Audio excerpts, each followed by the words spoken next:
Anda kembali di Kompas Siang, Saudara mantan Menteri Agama Yakut Khalil Qomas hari ini memenuhi panggilan penyidik KPK. Yakut diperiksa untuk kasus dugaan korupsi kuota haji.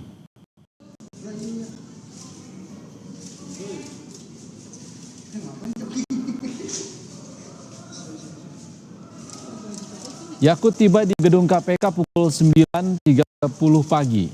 KPK kini tengah mengusut kasus dugaan korupsi kuota haji 2024. Yakut diperiksa terkait prosesnya, alur perintah hingga aliran dana. Dugaan penyimpangan kuota haji 2024 berawal dari temuan Pansus Angket Haji DPR dan diduga terjadi pelanggaran saat Kemenak menetapkan 20.000 kuota tambahan.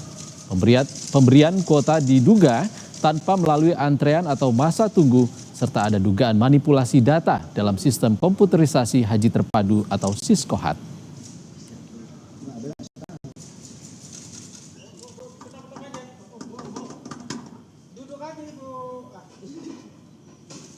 Selain itu, penyidik KPK juga hari ini memeriksa mantan Menteri Pendidikan, Kebudayaan, Riset, dan Teknologi atau Mendikbudristek, Nadiem Makarim. Nadiem tiba di gedung KPK pukul 9 pagi. Nadiem diperiksa untuk penyelidikan kasus Google Cloud. Pengadaan Google Cloud terjadi saat pandemi COVID-19 ketika para siswa mengikuti pembelajaran jarak jauh. Sebelumnya, KPK telah memeriksa mantan staf khusus Nadiem pada akhir Juli 2025.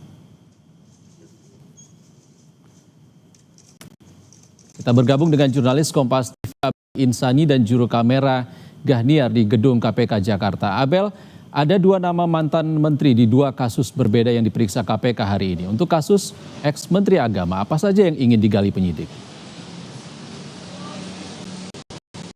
Ya Iksan dan juga saudara, tentu kalau dari KPK nanti akan menggali informasi lebih dalam untuk salah satu mantan menteri di era Jokowi, yakni Menteri Agama Yakut Khalil Qomas. Ini terkait dengan dugaan korupsi kuota haji khusus 2024, di mana tadi sekitar pukul 9.30 waktu Indonesia Barat, ini dari Yakut ini sudah masuk, kemudian melakukan registrasi di meja KPK, kemudian langsung menuju ke ruang penyidikan di mana nanti penyidik akan bertanya.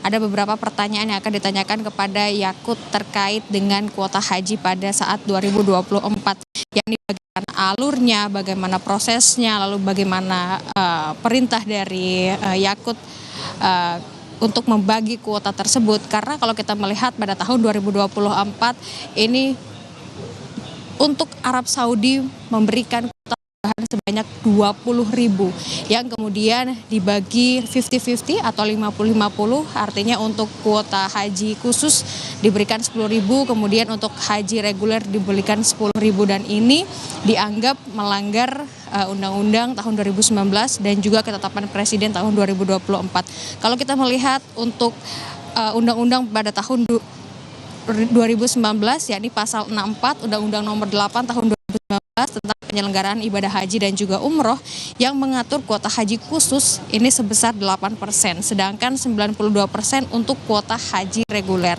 Kemudian untuk anggapan bahwa melanggar ketetapan Presiden, ini sudah berdasarkan hasil rapat panitia kerja biaya penyelenggaraan ibadah haji atau BPIH, di mana kuota haji 2024 ini ditetapkan dalam keputusan Presiden nomor 6 tahun 2024 sebanyak 241.000 orang, dan pembagiannya seharusnya 221.720 ini untuk haji reguler, kemudian 19.280 ini untuk haji khusus, dan ini sudah ditetapkan oleh ketetapan Presiden begitu. Kemudian untuk penemuan dari Pansus Aset DPR RI 2024 terkait dengan penyelenggaraan ibadah haji 2024, ini juga menyatakan bahwa ada beberapa indikasi terkait dengan penyalahgunaan kuota haji yang diberikan oleh Kerajaan Arab Saudi, yakni 20.000 kuota tersebut begitu, ini diberikan tidak sesuai dengan undang-undang. Kemudian temuan yang lainnya adalah terkait dengan 3.500 kuota yang diberikan tanpa ada antrian.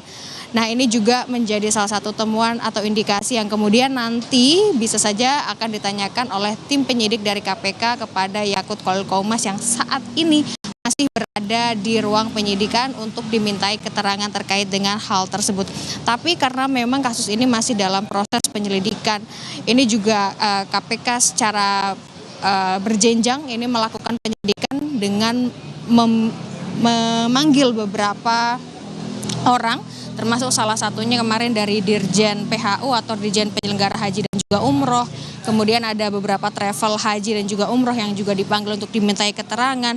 Kemudian juga ada dari Kepala Badan Pengelola Keuangan Haji atau BPKH yang dipanggil pada 20 Juni 2025.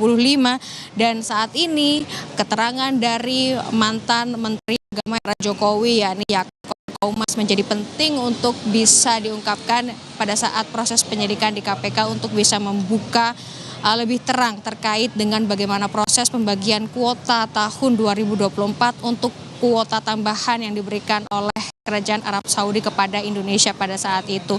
Tapi sebenarnya kalau kita melihat lagi bagaimana temuan atau klaim dari Pansus Haji 2024 ini menyatakan sebenarnya untuk kasus dari penyalahgunaan kuota haji dibilangnya tidak hanya 2024 saja, melainkan sudah ada di tahun-tahun sebelumnya. Jadi nanti kita akan melihat proses dari penyidikannya seperti apa, kemudian bagaimana penggalian dari KPK kepada Yakut ini seperti apa. Kita akan nantikan nanti prosesnya setelah selesai proses dari penyidikan tersebut. Kembali ke Anda, Iksan. Ya, Bel, selain Gus Yakut, mantan Mendikbudristek Nadiem Makarim juga diperiksa KPK untuk kasus berbeda. Apa yang ingin digali penyidik dan apakah kasus ini sama dengan yang tengah disidik Kejaksaan Agung?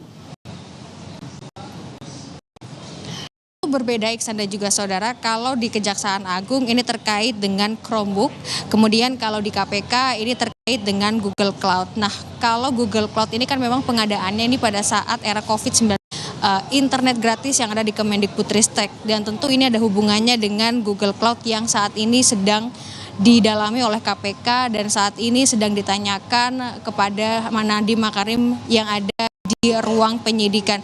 Ini juga kasusnya masih proses penyelidikan, Iksan dan juga saudara, dan kita masih tunggu apakah nantinya proses dari penyidikan dari dua Menteri era Jokowi ini akan segera masuk ke penyidikan atau masuk ke dalam tahap sidik, begitu kita masih akan nantikan. Tapi yang jelas juga untuk kasus dari Nadiem Makarim ini untuk Google Cloud ini juga sudah memasuki beberapa materi, termasuk salah satunya adalah memanggil beberapa orang untuk bisa dimintai keterangan, termasuk staf sus dari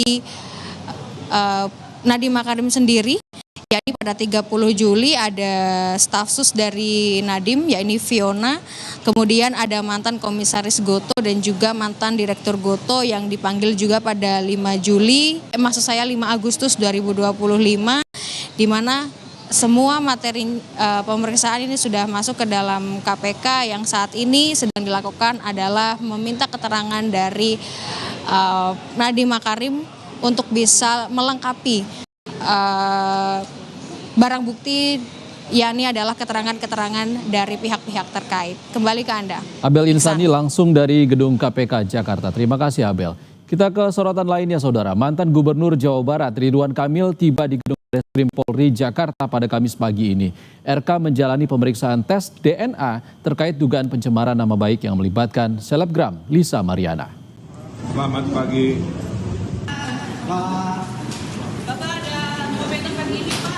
Didampingi oleh kuasa hukum, RK tidak memberikan keterangan akan terkait kedatangannya di Bareskrim Polri.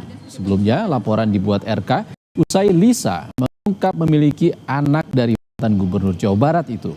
Selain RK, Bareskrim juga bakal mengambil sampel DNA Lisa Mariana dan sang anak. Kompak berbaju coklat, selebgram Lisa Mariana juga hadir ke gedung Bareskrim Polri Jakarta. Didampingi tim kuasa hukumnya, Lisa bungkam dan hanya sedikit melemparkan senyum kepada media yang telah menanti. Sama dengan Ridwan Kamil, Lisa juga akan menjalani pemeriksaan tes DNA bersama sang anak.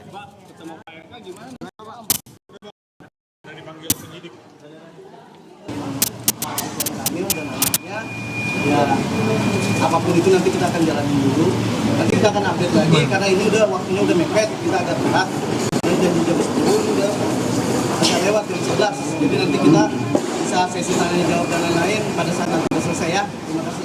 Informasi usai jeda di Kompas Siang, Saudara, harga beras di Blora, Jawa Tengah masih tinggi. Selain harga yang masih cukup tinggi, stok di pasaran juga mulai menipis.